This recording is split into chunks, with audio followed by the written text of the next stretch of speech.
Welcome to news alerts. 10 ఏళ్ల పాటు పదవి ఇచ్చిన కాంగ్రెస్ ను కాదని సబితా ఇంద్రారెడ్డి బీఆర్ఎస్ లో చేరారని ఉప ముఖ్యమంత్రి బట్టి విక్రమార్క విమర్శించారు. ఆనాడు పార్టీని వీడొద్దంటూ స్వయంగా సబిత ఇంటికెళ్లి బ్రతిమలాడారని చెబుతూ బట్టి భావోద్వేగానికి గురయ్యారు. బడ్జెట్ సమావేశాల్లో భాగంగా అసెంబ్లీలో అధికార ప్రతిపక్షాల మధ్య మాటల యుద్దం జరిగితే సీఎం రేవంత్ రెడ్డిపై సబిత వ్యాఖ్యలను బట్టి ఖండించారు. సబితా ఇంద్రారెడ్డి గారిని కాంగ్రెస్ పార్టీలో చేర్చుకొని టికెట్ ఇచ్చి వారిని 5 సంవత్సరాలు ఫుల్ ఫ్లెడ్జ్డ్గా మంత్రి చేసి 2009లో మళ్లీ టికెట్ ఇచ్చి మళ్లీ మంత్రి చేసి ఒక దశాబ్ద కాలం అధ్యక్ష అత్యంత ముఖ్యమైనటువంటి పోర్ట్ఫోలియోలు వారికి ఇచ్చి ఒక దశాబ్ద కాలం వారు మంత్రిగా కాంగ్రెస్ పార్టీ చేసింది అధ్యక్ష. 2009 వినండి, 2009 నుంచి 2014 వరకు మంత్రిగా ఉన్నటువంటి సబితా ఇంద్రారెడ్డి గారికి 2014లో కూడా కాంగ్రెస్ పార్టీ టికెట్ ఇచ్చింది అధ్యక్ష. సరే, దురదృష్టమో అదృష్టమో 2014లో కాంగ్రెస్ పార్టీ అధికారంలో రాలేదు, టీఆర్ఎస్ పార్టీ అధికారంలోకి వచ్చింది అధ్యక్ష. కాంగ్రెస్ పార్టీ బాగా ఆలోచన చేసి ఈ రాష్ట్రంలో తెలంగాణలో కాంగ్రెస్ పార్టీ లెజిస్లేచర్ పార్టీ నాయకుడిగా, ఒక సిఎల్పి లీడర్గా, ఒక ఎల్ఓపిగా, ఈ సభకి ప్రతిపక్ష నాయకుడిగా కాంగ్రెస్ పార్టీ పెద్ద హృదయంతో నన్ను ఆ రోజు ఎల్ఓపిగా నిర్ణయించింది అధ్యక్ష. ఒక బలహీన వర్గాల దళిత వర్గానికి సంబంధించిన నన్ను ఒక సిఎల్పి లీడర్గా చేసి ఈ రాష్ట్ర చరిత్రలో ఇంతవరకు సిఎల్పి లీడర్గా ఏ దళితుడిని చేయలేదు అధ్యక్ష. మొట్టమొదటిసారి నన్ను చేసి అక్కడ కూర్చోబెడితే ఒక దశాబ్ద కాలం మంత్రిగా పనిచేసి కాంగ్రెస్ పార్టీలో అన్ని పదవులు అనుభవించినటువంటి సబితా ఇంద్రారెడ్డి గారు నా వెనకుండి నన్ను ఎల్ఓపిగా నిలబెట్టాల్సింది పోయి కేవలం అధికారం కోసం నేను వారి ఇంటికి వెళ్ళి కూడా అడిగాను అధ్యక్ష. నాతో పాటు అనేక మంది నాయకులను తీసుకొని పోయి, అమ్మ ఎల్లబాకండి, మీరు పోతే ఎల్ఓపి స్టేటస్ పోతుంది, కాంగ్రెస్ పార్టీ పరువు పోతుంది, 10 సంవత్సరాలు మీరు మంత్రిగా అనుభవించారు, మీరు ఇప్పుడు కూడా ఎమ్మెల్యేగా ఉన్నారు, కాంగ్రెస్ పార్టీ మీకు ఏం తక్కువ చేయలేదు, మీకు ఇంకా కావాలంటే ఇంకా చాలా చేస్తుంది, చివరికి మీ అబ్బాయికి పార్లమెంట్ సీటు కూడా కాంగ్రెస్ పార్టీ ఇచ్చింది, చేయబాకండి అని పదే బతిలాడితే వారు చేసింది ఏంది అధ్యక్ష? ఒక్కసారైనా ఆలోచన చేశారా?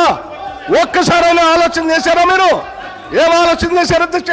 నీ అధికారం కోసం, మీ స్వార్థం కోసం కాంగ్రెస్ పార్టీ నిర్ణయం కాదు, ఈ రాష్ట్ర చరిత్రలో ఎవరిని చేయలేకుండా నన్ను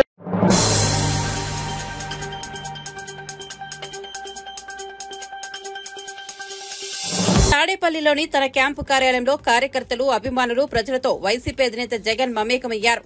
ఓ పిల్లాడికి ఆత్మీయంగా ముద్దు పెట్టారు. కొంతమంది మాజీ సీఎంతో సెల్ఫీలు తీసుకున్నారు.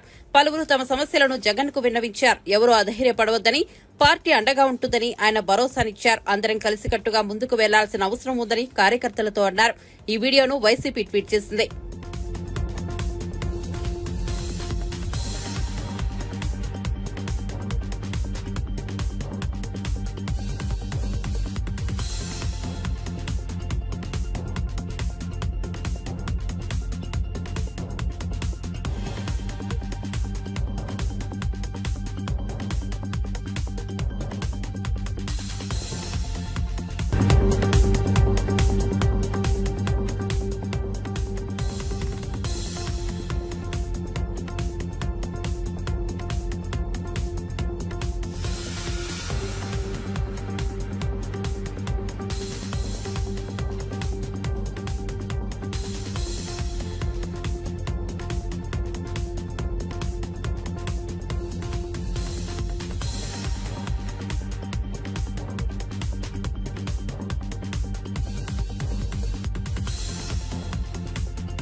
ఎనీవేర్ రిజిస్ట్రేషన్ పేరుతో గత ప్రభుత్వ పెద్దలు చేసిన భూదందాలపై మాజీ మంత్రి దేవినేని ఉమామహేశ్వరరావు తీవ్రస్థాయిలో విరుచుకుపడ్డారు.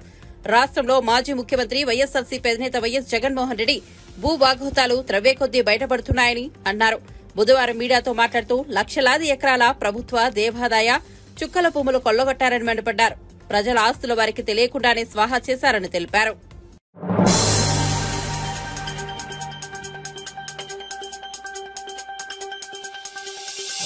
ఇంటికో ఉద్యోగం ఇస్తామని చెప్పి బీఆర్ఎస్ నేతలు ఓయూకు వెళ్లలేని స్థితిలో తెచ్చుకున్నారని మంత్రి సీతక్క విమర్శించారు. వారి మాటలు కోటా శ్రీనివాసరావు కోడికత్త లెక్క ఉన్నాయి. ఎన్నికల ముందు నోటిఫికేషన్లు ఇస్తూ తర్వాత ఉద్యోగాలని ఆశపెడుతూ వచ్చారు.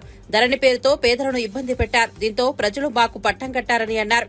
తాము ఇచ్చిన మాటకు కట్టుబడి ఉంటామని ఒక్కొక్కడిగా హామీలు నెరవేరుస్తామన్నారు. లేదా వాళ్ళ కుటుంబానికి వచ్చేటువంటి 20,000 లక్ష ఇట్లాంటి పెన్షన్స్ తీసుకునే వాళ్ళు మీ హయాంలో దాదాపుగా ఇప్పటి వరకు మాకు వచ్చినాయి 5,600 లిస్టు. లక్ష్మమ్మ గారు కూడా 24,000 పెన్షన్ తీసుకుంటుంది సార్. సరే, లోకల్ అధికారులు రికవరీ చేసినట్టుంది, అది మా నోటీస్కి రాలేదు. ఆమె 24,000 పెన్షన్ తీసుకుంటుంది, ఇటు 2,000 పెన్షన్ కూడా తీసుకుంటుంది. ఇంకొకటి వారు చెప్పిర్రు ఉద్యోగులకు 2 పెన్షన్లు ఇస్తామని చెప్పిరని. ఎస్, మీ ప్రభుత్వంలో రాగానే ఆశా వర్కర్లు కావచ్చు, అంగన్వాడీలు కావచ్చు, బస్ డ్రైవర్ల తల్లిదండ్రులు కావచ్చు, వాళ్ళ పెన్షన్ కూడా తీసేసారు. కానీ మీ నాయకుల కుటుంబాలు, వాళ్ళ తమ్ములు అన్నలు వాళ్ళు తీసుకున్నారు కార్పొరేషన్ల పేరు మీద, వాళ్ళ కుటుంబంలో పెన్షన్ తీసుకున్నారు ఉద్యోగం వస్తుందని. కానీ వేరే చిరు ఉద్యోగుల యొక్క తల్లిదండ్రుల పెన్షన్ మాత్రం మీరు తీసేసారు సార్. కాబట్టి మీరు మాట్లాడేటప్పుడు వాస్తవాలు చూసుకోవాలి. ఇంకోటి మేము బాగా సంపద పంచినాం. 25,000 కోట్ల రూపాయలు హైవేలు, ఫామ్ హౌస్లకు, మరి అదే విధంగా దున్నేటటువంటి వాళ్లకు, కష్టపడేటోళ్ళకేమో పట్టాలేదని మీరు ఇవ్వలేదు. మీరు ధరణి తీసుకొచ్చి పాపం పేదోళ్ళు అనేక మందికి పట్టాలు ఇవ్వకుండా, ఎవరెవరికో పట్టాలు ఇచ్చేసి, సాగులో ఉన్న వాళ్ళకి పట్టాలు ఇవ్వకుండా, రైతు బంధు రాకుండా అన్యాయం చేశారు. కాబట్టే గ్రామీణ ప్రాంత ప్రజలు మాకు పట్టం కట్టింది సార్. అదేవిధంగా పేదలకు ఇండ్ల విషయం, మీరు ఇన్ని బిల్డింగ్ల గురించి చెప్తున్నారు. లక్షలాది మంది పేదోళ్ళకి ఇండ్లు లేక ఇబ్బంది పడుతుంటే మీరు ఏ పేదోళ్ళకి ఇండ్లు ఇచ్చిర్రు సార్? 10 ఏళ్ళ ఎవరికి ఇండ్లు ఇచ్చిర్రు? కాబట్టి మీరు ఇండ్లు ఇవ్వలే, బంగ్లాలు చెప్తున్నారు ఓకే, బంగ్లాల గురించి చెప్తున్నారు ఓకే, పేదల బాధల గురించి కూడా మాట్లాడండి. కాబట్టి ఇవాళ అనేక అవుట్ సోర్సింగ్ ఉద్యోగులకు సంవత్సరాల తరబడి, నెలల తరబడి జీతాలు ఇవ్వకుండా ఇబ్బంది పెట్టింది మీరు. మేము నిజంగానే అనుకున్నాం సార్, మీరు రోజు ధనిక రాష్ట్రం బంగారు తెలంగాణ అంటే బయట నుంచి మేము కూడా అదే అనుకున్నాం, బంగారు తెలంగాణే ధనిక రాష్ట్రం అని. ఇవాళ మీరు ధనిక రాష్ట్రం ఇచ్చిపోతే మేమే మొత్తం అప్పులు చేసి ఇచ్చిన వాగ్దానాలు అమలు చేయనట్టుగా, మరి మీరెందుకు అమలు చేయలేదు? మేము 6 గ్యారంటీలు ఇస్తే మేము 500.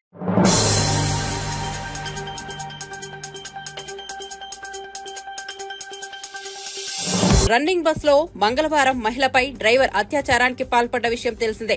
ఈ ఘాతుకానికి పాల్పడ్డ డ్రైవర్లు నెల్లూరుకు చెందిన కృష్ణబాబు, ప్రకాశానికి చెందిన సిద్దయ్యలను పోలీసులు అరెస్ట్ చేశారు. చేగుంటలో భోజనం చేసిన తర్వాత సిద్దయ్య బస్సు నడపగా కృష్ణ బాధితురాలపై అఘాయిత్యానికి పాల్పడినట్లు ఈస్ట్ జోన్ డీసీపీ బాలస్వామి వెల్లడించారు. ఆచారం పరిధిలో నిందితులను అరెస్ట్ చేసి రిమాండ్కు తరలించారు.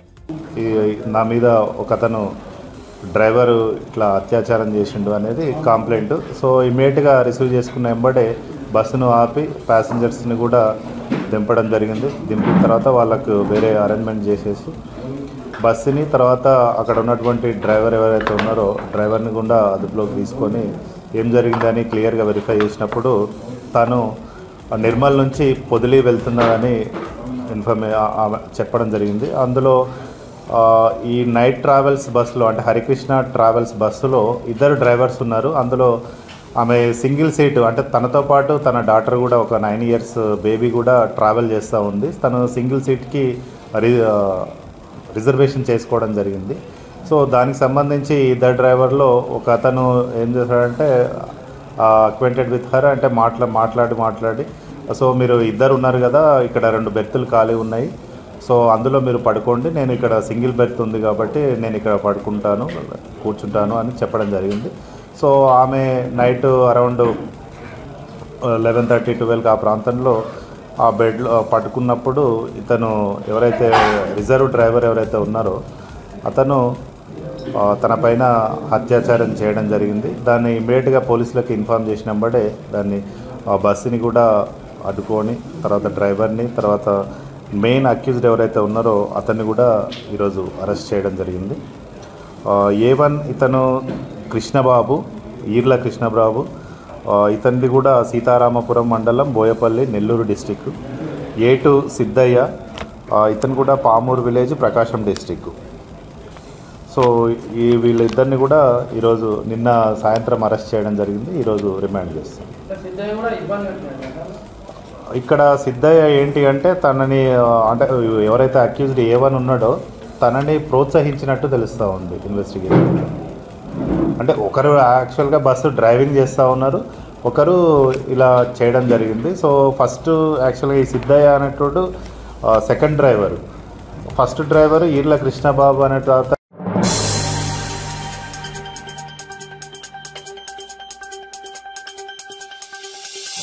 కూటమి ప్రభుత్వం గత 50 రోజుల్లో తీసుకుంటున్న అనేక నిర్ణయాలను చూస్తే ముఖ్యంగా విద్యారంగంలో తీసుకున్న నిర్ణయాలు విద్యా వ్యవస్థను నిర్వీర్యం చేసే విధంగా అస్తవ్యస్తంగా ఉన్నాయని మాజీ మంత్రి ఆదిమూలపు సురేష్ అన్నారు. తమ హయాంలో ప్రభుత్వ పాఠశాలల రూపురేఖలు పూర్తిగా మారేలా సంస్కరణలు తీసుకొస్తే వాటిని నీరుగార్చే విధంగా ఈ ప్రభుత్వం ప్రకటనలు చేస్తోందని ఆయన ఆక్షేపించారు. పేద మధ్యతరగతి పిల్లలు, బడుగు బలహీన వర్గాల పిల్లలు చదువుకునే ప్రభుత్వ బడుల్లో టీడీపీ కూటమి ప్రభుత్వం భిన్నమైన నిర్ణయాలు తీసుకుంటోందని, అదే విషయాన్ని అసెంబ్లీలో కూడా చెప్పారని, వాటిలో కొన్ని ఆందోళన కలిగిస్తున్నాయని మాజీ మంత్రి తెలిపారు. దాని పేరు మార్చారు, అమ్మకు వందనం అనే పేరు పెట్టి అంతకన్నా మెరుగ్గా చేస్తాం. మేము తల్లులకు మరి పిల్లలను బడికి పంపిస్తే ప్రతి తల్లికి డబ్బులు ఇస్తామనే కార్యక్రమాన్ని వాళ్ళు మారుస్తూ అమ్మకు వందనం అని చెప్పి, అది ప్రతి పిల్లవాడి ఇంట్లో ఎంతమంది ఉంటే అంతమంది, 2 ఉంటే 3 ఉంటే అదిగో నీకు నీకు నీకు నీకు 60,000 కానివ్వండి, 75,000 కానివ్వండి, మరి 90,000 కానివ్వండి, ఎంతైనా కానీ అందరికీ మేము ఇస్తామని చెప్పినటువంటి కార్యక్రమం, ఆ యొక్క అమ్మఒడి కార్యక్రమాన్ని ఈరోజు పేరు మార్చి అమ్మకు వందనం అనే కార్యక్రమం వాళ్ళు పెట్టి అంతకన్నా మెరుగ్గా ఇస్తామని చెప్పి బళ్ళు తెలిసి 2 నెలలు అవుతా ఉంది. వాళ్ళు ప్రభుత్వం వచ్చి కూడా 50 రోజులు అవుతా ఉంది. ఇదిగో ఆ తల్లులందరూ కూడా ఎదురు చూస్తున్నటువంటి పరిస్థితులు, పిల్లలందరూ కూడా ఎదురు చూస్తున్నటువంటి పరిస్థితుల్లో దాన్ని సడి తప్పుడు లేదు, దాని యొక్క జాడ కనపట్లేదు. మరి చావు కబురు చల్లగా అన్నట్టు ఈరోజు దాన్ని మళ్ళా ఇది ఈ సంవత్సరం మేము ఇవ్వటం లేదు అని చెప్పి ఏదో ఒక సాకు మళ్ళా ప్రతి కార్యక్రమం వెనక ఈ టీడీపీ యొక్క ఆలోచన విధానం యొక్క భావజాలం సాకులు చెప్తారు. ఆ సాకులు చెప్పడానికి అనేకమైనటువంటి మార్గాలు ఎత్తుక్కుంటారు. దానికి ఒక శ్వేతపత్రం అంటారు, లేకపోతే డేటా అంటారు, లేకపోతే ఇంకో పేరు పెడతారు. మరి అవన్నీ తయారు చేయడానికి మరి వైసీపీ ప్రభుత్వం చేసినటువంటి కార్యక్రమాల మీద బురద చల్లేక మరి పన్నీలో మాత్రం వాళ్ళకి డేటా అవసరం లేదు, వాళ్ళ గణాంకాలు అవసరం లేదు, వాళ్లకు సైంటిఫిక్ అనాలిసిస్ అవసరం లేదు, కానీ విషయం చెప్పే కార్యక్రమం చేస్తారు. వారు ఇచ్చినటువంటి హామీలు అమలు చేసే కార్యక్రమంలో మాత్రం డేటా కావాలి. ఇది ఎక్కడే ఇవన్నీ కూడా నేను ఈ 4 అంశాలు ప్రధానంగా రాష్ట్ర ప్రజల దృష్టికి తీసుకురావాలని చెప్పి ఈరోజు ఇక్కడికి రావడం జరిగింది. ఎందుకంటే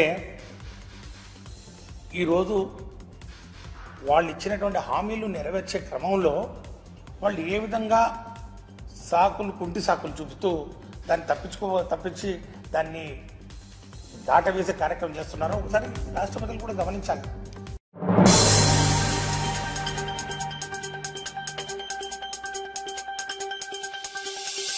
రాష్ట్రంలో కాంగ్రెస్ ప్రభుత్వం రైతులకు వెన్నుపోటు పొడిచి ద్రోహం చేసిందని కేంద్ర మంత్రి కిషన్ రెడ్డి ఆరోపించారు. ఇచ్చిన హామీలను ప్రభుత్వం నెరవేర్చలేదని దుయ్యబట్టారు. 2 లక్షల రుణమాఫీ కానీ రైతులందరినీ తాము కలుస్తామన్నారు. ఈ మేరకు రాష్ట్రంలోని ప్రతి గ్రామంలో బీజేపీ నేతలు పర్యటించి ఆయా రైతుల వివరాలు సేకరిస్తామని తెలిపారు. ఈ కార్యక్రమం తక్షణమే ప్రారంభిస్తున్నట్లు వెల్లడించారు. अश्योरेंस दिए थे, गारंटी दिए थे, मगर एक गारंटी भी पूरा तरह इम्प्लीमेंट नहीं किया है। 2023 दिसंबर 9 तक जो सोनिया गांधी जन्मतिथि पर हम तेलंगाना का किसानों का जो 2 लाख रुपए का कर्जा रहेगा, हम कर्जा पूरा माफ करेंगे। कोई किसान बैंक में जाने की जरूरत नहीं है, पैसे भरने का जरूरत नहीं है। कांग्रेस पार्टी सरकार आने के बाद हम खुद उस पैसे को बैंक में जमा करेंगे आपके तरफ से, ऐसा रेवंत रेड्डी जी, राहुल गांधी जी, सोनिया गांधी जी किसानों को वादा किए थे। अलग अलग वादा किए और हर एकड़ पे किसानों को पैसे देंगे, हर किसान को पैसे देंगे, भरोसा के नाम पर अलग अलग बात किए थे। आज लगभग 8 महीना हो गए कांग्रेस सरकार आके, जो 15,000 रुपए किसानों को नहीं दे रहे, जो टेनेंट फार्मर को 15,000 रुपए दे तुम बोले, जो एग्रीकल्चर लेबर को 12,000 रुपए दे तुम बोले, 2 लाख रुपए कर्जा माफ कर तुम बोले, हर एक क्विंटल पाड़ी के ऊपर 500 रुपए बोनस दे तुम बोले, मगर अभी 7 महीने के बाद हम किसान का कर्जा माफ करेंगे, इसके नाम पर किसानों को धोखा दे रहे। लगभग 60 लाख से ज्यादा किसान कर्जा लिए तो उसमें 50% भी किसानों का कर्जा माफ नहीं कर रहे। पूरा किसान आज आंदोलन कर रहे। आज किसानों को धोखा दिया, किसानों को पीछे से छुरा मारा कांग्रेस पार्टी। जो वादा किए थे, वादा को ऊपर निभाए नहीं, वादा का पूरा अमल नहीं किया। इसलिए भारतीय जनता पार्टी आज से गांव-गांव जाएंगे। किसानों को किसको 2 लाख रुपए कर्जा था, किसको कांग्रेस पार्टी सरकार माफ किया बैंक का लोन, किसको माफ।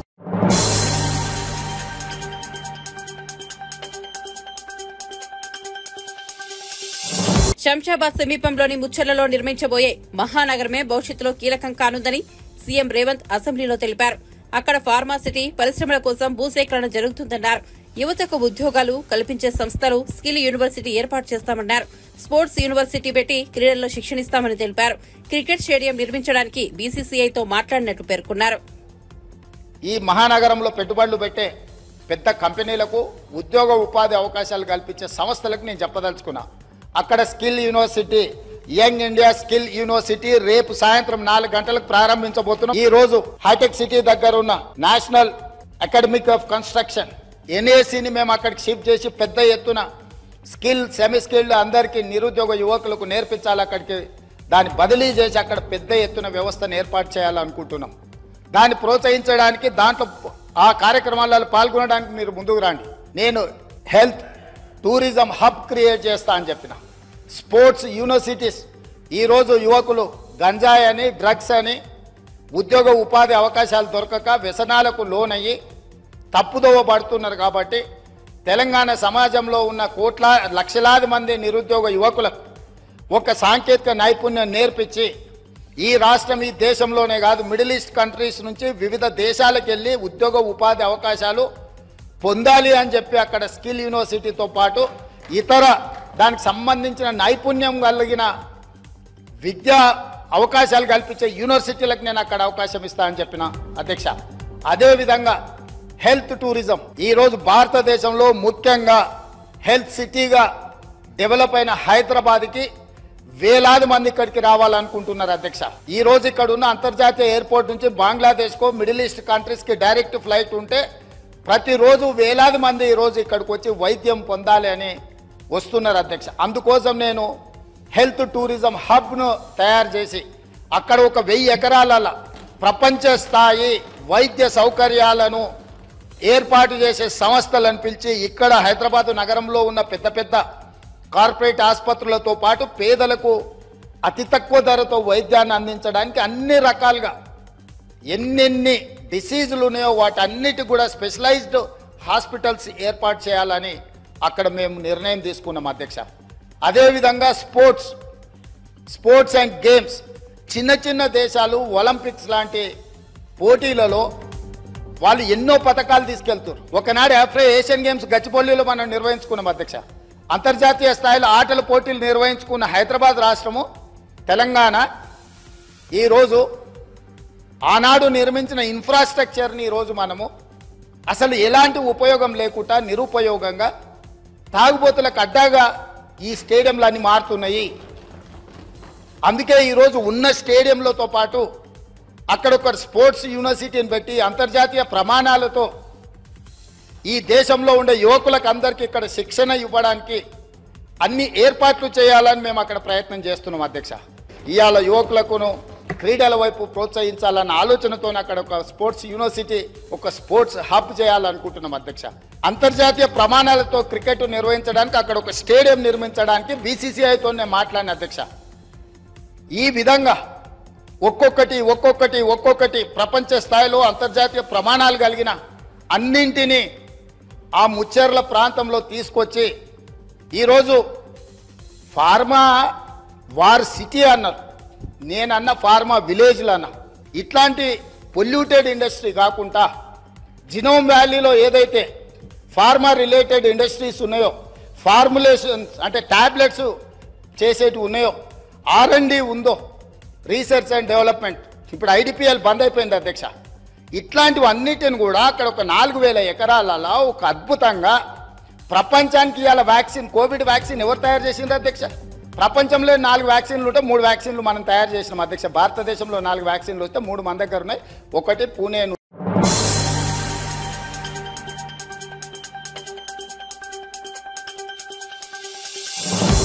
అసెంబ్లీ వాయిదా అనంతరం మీడియా పాయింట్లో మాట్లాడుతూ ఎమ్మెల్యే సవిత కన్నీళ్లు పెట్టుకున్నారు.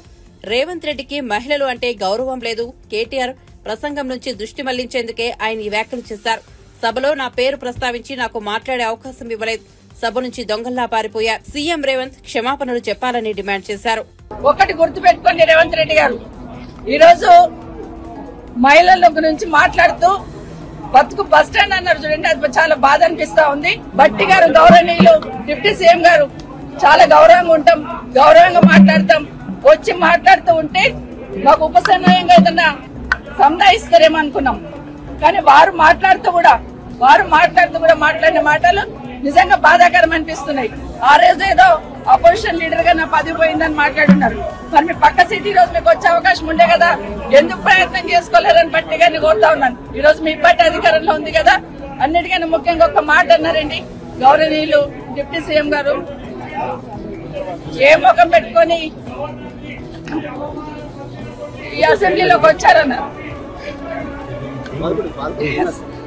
మా కర్మగాలే వచ్చాం.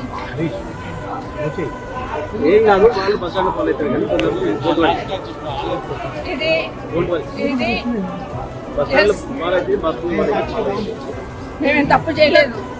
దేశంలో చాలా మంది పార్టీలు మారుతూ ఉంటారు. ఈ రోజు మీ పక్కన కూర్చోబెట్టుకున్నారు. ఎన్నికలు అయిన తర్వాత మీ ప్రభుత్వం అధికారంలోకి వచ్చిన తర్వాత కేసీఆర్ గారి ఇంటి మీద ఉన్న వాళ్ళని కాకి నా ఇంటి మీద వాళ్ళతో కాల్ చేస్తామని మాట్లాడింది ఇదే గౌరవ ముఖ్యమంత్రి గారు. కానీ అదే కేసీఆర్ గారు గెలిపించిన ఎమ్మెల్యేలంతా తీసుకుపోయి మీ పక్కన కూర్చోబెట్టుకున్నప్పుడు నన్ను పార్టీ మారినవని అడిగితే అధికారం మీకు ఎక్కడిదని అడుగుతున్నాను. ఆ రోజు నేను పార్టీ మారినప్పుడు విత్ ఇన్ ద పార్టీలో ఏం జరిగింది, ఏ విధంగా మమ్మల్ని మెడబట్టి బయటికి గెంటేశారని మీకు తెలీదా అని అడుగుతున్నాను.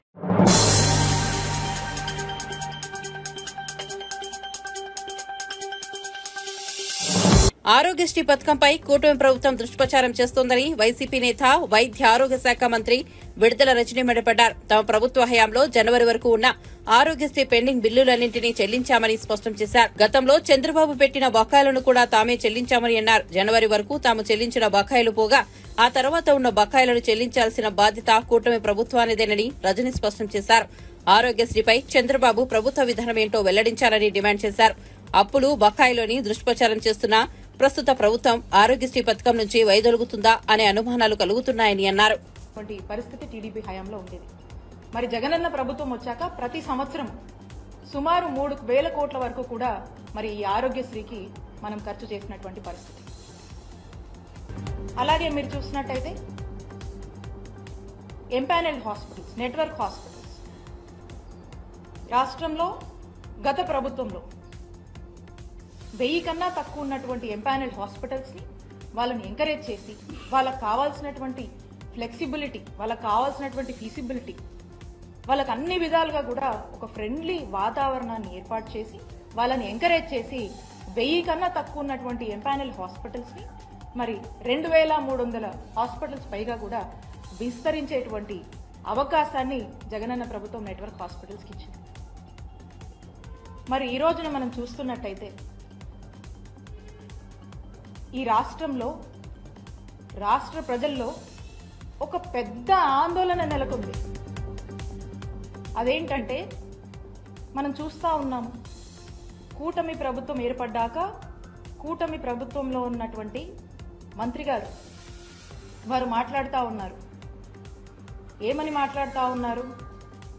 గత ప్రభుత్వము అప్పులు చేసిపోయింది, బకాయిలు పెట్టింది, మాకు బాధలు ఉన్నాయి, కష్టంగా ఉందని చెప్పి వారు మాటలు చెప్తా ఉన్నారు. నేను చెప్తా ఉన్నాను, గత ప్రభుత్వంలో అంటే చంద్రబాబు నాయుడు గారి హయాంలో 2014 నుంచి 19 వరకు వాళ్ళ హయాంలో వాళ్ళు మిగిల్చినటువంటి బకాయిలు 632 కోట్లుంటే ఆ బకాయిల్ని ఏమాత్రం కూడా మేము సాకులు చెప్పకుండా మేము బాధ్యత తీసుకొని మా జగన్మోహన్ రెడ్డి గారు, మా నాయకుడు జగన్మోహన్ రెడ్డి గారు వాటిని క్లియర్ చేసి 1050 ప్రొసీజర్స్ ని 3257 ప్రొసీజర్స్ కి పెంచి సంవత్సరానికి 1000 కోట్లు మీ హయాంలో మీరు ఖర్చు పెడితే 3000 కోట్ల వరకు కూడా ఖర్చు పెట్టి బ్రహ్మాండంగా రాష్ట్ర ప్రజలందరికీ కూడా వైద్య సేవలు అందించినటువంటి ఘనత జగన్మోహన్ రెడ్డి గారి ప్రభుత్వానికి దక్కింది. ఆ నమ్మకాన్ని కూడా ప్రజల్లో మేము నెలకొల్పుతున్నాం. మరి ఈ రోజున ఈ సాకులు చెప్తూ ఏవో అప్పులు ఉన్నాయని చెప్పి, ఏదో బకాయిలు ఉన్నాయని చెప్పి మీరు మీ బాధ్యత నుంచి ఏమైనా వైదొలుగుతున్నారా, మీరేం ఇండికేషన్ ఇస్తున్నారు అనేటువంటి సందేహము ఈరోజు రాష్ట్ర ప్రజలకు కలుగుతుంది అని తెలియజేస్తున్నాను.